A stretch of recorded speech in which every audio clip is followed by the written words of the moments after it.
গানটা ছিল, তাই আবার ওকে পুনরায় গান গাইতে হচ্ছে। একবার একটু আশ্রয় দাও মা তোমার পদতলে, হাত চিহ্নের পদতলে, কংগ্রেসের পদতলে। কিন্তু এই নিমক হারাম, এই বেঈমান, এই মির্জাফর যেখানেই যাবে খুঁটে কুমির ব্যাটি মির্জাফরি করবে, এবং যে পাত খাবে সেই পাত ফুটো করবে, কারণ শনিকে নিয়ে যে ঘর করবে সেই শনির দশাই চলতে থাকবে। দুয়ারে রেশন, দুয়ারে সমাধান, দুয়ারে সবকিছু করেছে, তো এখন দুয়ারে সিআইডি, অসুবিধা কি আছে? এখন আমাদের উনি একটা জল ধরো জল ভরো প্রকল্প চালু করেছে। এখন বাংলার বুকে চোর ধরো জেল ভরো, চোর ধরো, তৃণমূলীদের চোর ধরো জেলে ভরো।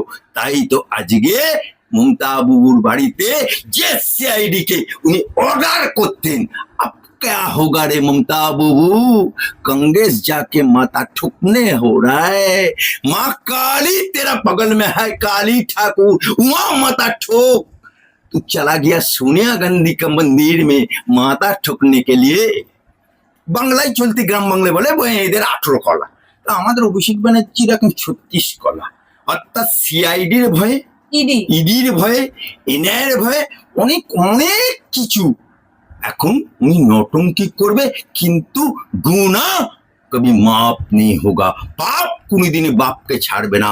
উনি কংগ্রেসে যাক আর পাতালে যাক আর সুপ্রিম কোর্টে যাক আর লন্ডনে যাক, उसको जेल जाना होगा होगा, कोई नहीं बचा सकता।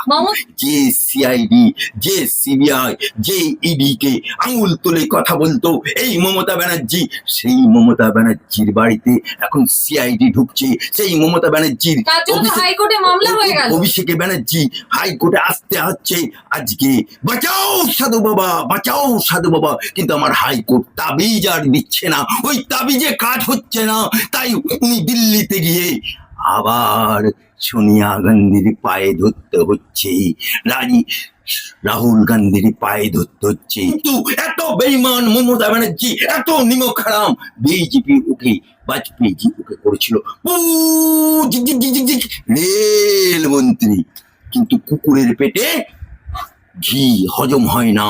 সেই ঘি দেয়া রুটি খেলে ওয়াক ওয়াক ওয়াক করে বমি করে ফেলে, ঠিক সেই রকম ভাবে মমতা ব্যানার্জির বুকে বুটে রেলমন্ত্রী সহ্য হলো না, তালকা.com মাকে না খাই দেয়, সেটাকে ইস্যু করে ওয়াক ওয়াক করে তালাক দিয়ে দিল রেলমন্ত্রী। কংগ্রেসকে ভেঙে টুকরো টুকরো টুকরো করে দিল, কংগ্রেসের সাথে গাদ্দারি করলো, কংগ্রেসের সাথে মির্জাফরি করলো, কংগ্রেসের সাথে নিমক হারামি করলো, করে तृणमूल कांग्रेस को लो। ये तो होना ही था, ये तो होना ही था। ঘুটে পড়ে গোবর হাসে, ঘুটে পড়ে গোবর হাসে। একদিন এই মমতা ব্যানার্জি, এই মমতা বাবু, এই মমতা খালা, এই মমতা আপা যখন যুব কংগ্রেসের নেত্রী ছিলেন, সোমেন মিত্র প্রদেশ কংগ্রেসের সভাপতি, নেতাজি ইন্ডোর স্টেডিয়ামে সর্বভারতীয় কংগ্রেসের সম্মেলন হচ্ছে নেতাজি ইন্ডোর স্টেডিয়ামে, আর মমতা ব্যানার্জি যুব কংগ্রেস নেত্রী হিসাবে আউটডোরে সভা করছে যুব কংগ্রেসের নেত্রী হিসাবে। সেদিনকে নেতাজি ইন্ডোর স্টেডিয়ামে সর্বভারতীয় কংগ্রেসের সম্মেলন, সমস্ত কংগ্রেসের শাখা সংগঠন, সেবা দল থেকে আরম্ভ করে, ছাত্র পরিষদ থেকে আরম্ভ করে, মাদার কংগ্রেস থেকে আরম্ভ করে, আব্দুল মান্নান থেকে শুরু করে, অস্কার ফার্নান্ডেজ থেকে শুরু করে সর্বভারতীয় সমস্ত নেতারা নেতাজি স্টেডিয়ামে উপস্থিত। মমতা ব্যানার্জির গোসা, উনি যুব কংগ্রেসের নেত্রী হিসাবে ক্ষমতা প্রদর্শন করতে গেল। Outdoor indoor, Somen Mitra versus Mamata Banerjee. অবশেষে তিনি কংগ্রেসকে ভেঙে টুকরো টুকরো টুকরো করে দিল, কংগ্রেসের সাথে গাদ্দারি করলো, কংগ্রেসের সাথে মির্জাফরি করলো, কংগ্রেসের সাথে নিমক-হারামি করলো, করে তৃণমূল কংগ্রেস করলো। এবং বাজপেয়ী যে ওনার বাড়িতে এসে প্রণাম করলো, ওনার মা তখন জীবিত, মায়ের সামনে অটল বিহারীকে বলল প্রণাম করে, তুমি আমার বাপ।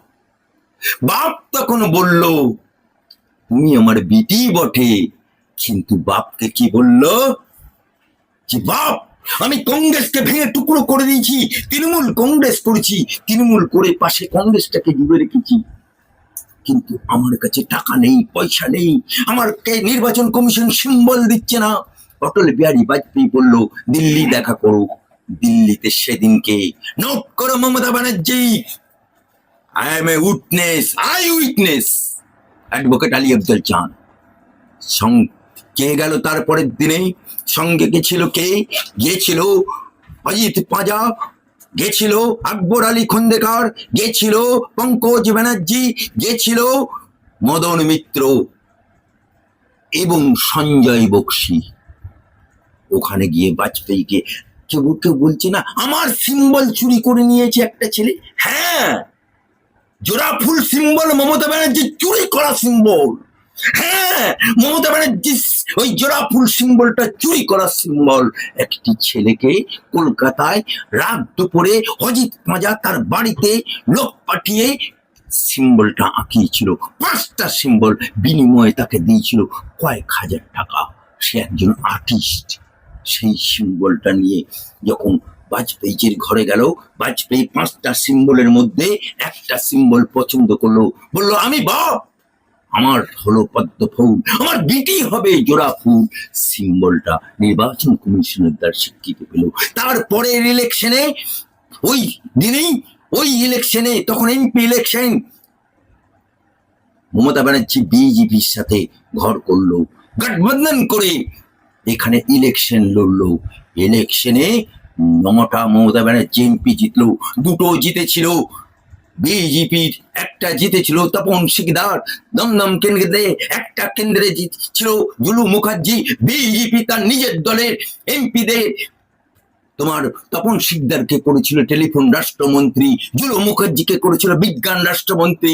কিন্তু এত বেঈমান মমতা ব্যানার্জি, এত নিমক হারাম, বিজেপি ওকে, বাজপেয়ী ওকে করেছিল রেল মন্ত্রী। কিন্তু কুকুরের পেটে ঘি হজম হয় না, সেই ঘি দিয়া রুটি খেলে ওয়াক ওয়াক ওয়াক করে বমি করে ফেলে। ঠিক সেই রকম ভাবে মমতা ব্যানার্জির বুকে গোটে রেলমন্ত্রী সহ্য হলো না। তালকা.com মাকে না খাই দেয়, সেটাকে ইস্যু করে ওয়াক ওয়াক করে তালাক দিয়ে দিল রেলমন্ত্রী।